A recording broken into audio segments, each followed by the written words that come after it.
जी, जो हमारा public grievance redressal की जो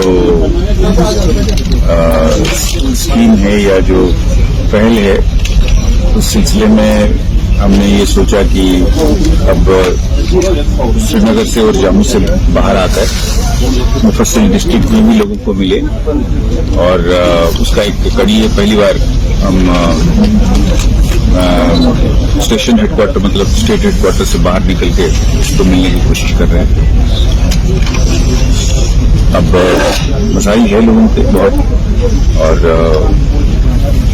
कई कुछ एकदम से समाधान के मतलब हल करने के लायक होते हैं, कई सारे नहीं होते हैं। अब हम तो कोशिश करते हैं कि खाली पुलिस की जो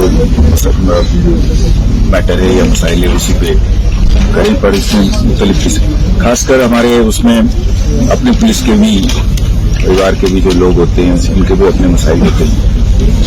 हाउसिंग का है, मेडिकल चैलेंजेस की है, बच्चों को पढ़ाने के लिए जगह नहीं है, मार्टियर्स फैमिलीज उनके भी बड़े मसाइल होते हैं। तो अब जो हमारे दायरे में है हम उसको कोशिश करते हैं करने के लिए। कुछ चीजों के लिए शायद लॉन्गर टर्म पे स्कीम प्लानिंग बनानी पड़ेगी।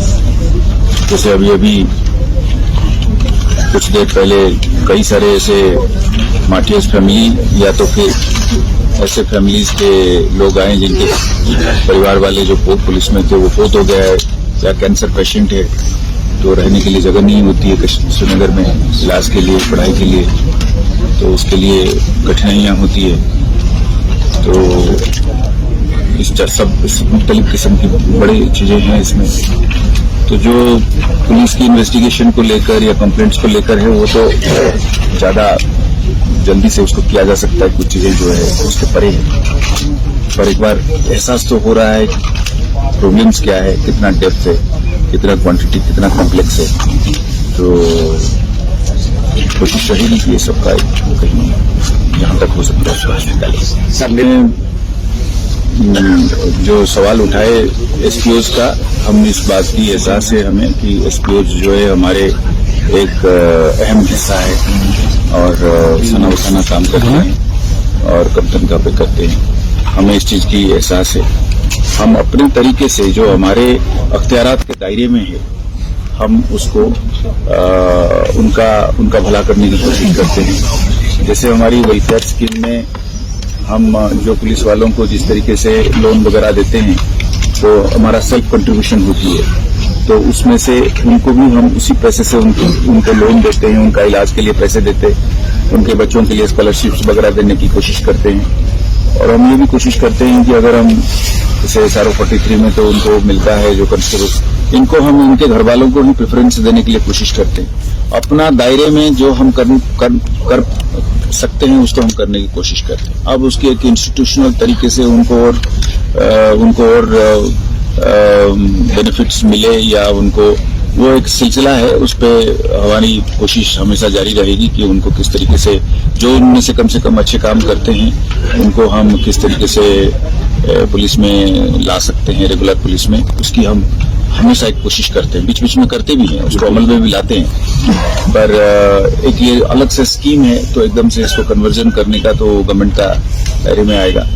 पर हम इस बात की, हमारे सारे अफसर साहिबान जो है वो इस बात की बड़ी फिक्रमंद है कि एसपीओज को हम अपना के साथ में लेके चले और जो भी हमसे बन पड़ेगा हम उनके लिए करेंगे। जी, कंपैरिजन के तौर पे तो नहीं चल, मतलब अलग अलग माहौल है। उसका लाइबिलिटी जो सीआरपीएफ का है वो ऑल इंडिया लेवल पे है, हमारा JNK लेवल पे है, पर फिर भी हमारी कोशिश हमेशा रहेगी कि हम अपने जवानों के लिए जो बेस्ट पॉसिबल निजाम होगा उनके लिए लाएंगे। ये एक कंटिन्यूअस एफर्ट है। जी सर, अहम सवाल है। मतलब बुनियादी बात यह है कि हमें इस चीज की गहरी एहसास है और मैं जब अपने अफसरों से बात करता हूं, आला अफसर साहिबान से बात करता हूं, मुझे इस बात की खुशी है कि बहुत सारे अफसर बार बार मेरे कान में ये डालते हैं कि सर हम आवाम के बिना चल नहीं सकते, और वो आवाम को प्रोटेक्शन देते हुए आवाम को अपने साथ रखते हुए और इस चीज की माइंड में रखते हुए कि पुलिस एक सर्विस है। Yes sir. और जो कड़ी कार्रवाई है वो आवाम के खिलाफ नहीं है, वो चंद क्रिमिनल लोगों के लिए है जो ना सर इसको जिसमें खलल डालना चाहते उनके खिलाफ है, वो अलग है। उनमें भी हम फर्क करना चाहते हैं कि जो बड़ा जो नीचे का प्यादा है और जो चलाने वाला मास्टरमाइंड है, उनके बीच में भी हम फर्क करना चाहते हैं और करते भी हैं। आवाम के लिए ये है कि हम शुक्रगुजार हैं। कई सारी ऐसी चीजें हैं जहां पे आवाम ने ये बिल्कुल डेमोन्स्ट्रेट किया है एविडेंस के साथ कि साहब मतलब आप अगर ईमानदार हैं, आप अगर नेक नीयत से काम कर रहे हैं तो आपकी अगर छोटी बड़ी कहीं पे आपसे भूल भी हो जाएगी तब भी हम आपको माफ करने के लिए तैयार हैं। पर बाशर्त ये है कि आप ईमानदारी से पेश आए। तो आप वाकई में मेरे तो सारे पुलिस अफसर साहिबान एडीजी साहब बैठे हुए हैं यहाँ पे, लॉ एंड ऑर्डर और भी आई, तो सब मुझे कहते रहते हैं कि साहब यहाँ पे तो आवाम ऐसी है कि अगर इनको इनके साथ शराफत से और ईमानदारी से पेश आए वो दोगुना चढ़ बढ़ के करते हैं। इस बात के हम शुक्रगुजार हैं आवाम की। ये दिल से मैं बोल रहा हूँ, मतलब ये कोई लिप सर्विस नहीं है। तो कुदरती बात है कि इस तरीके की जब रिस्पॉन्स मिलता है आवाम से, हम चाहते हैं कि हम दुगुना जो है हौसले से उनकी मदद करें और गलत को अलग, सही को अलग, बेगुनाह को अलग, गुनहगार को अलग, और इसका फर्क करना सीखें और कदम कदम पर उसी को माइंड में रखते हुए हम अपना पुलिसिंग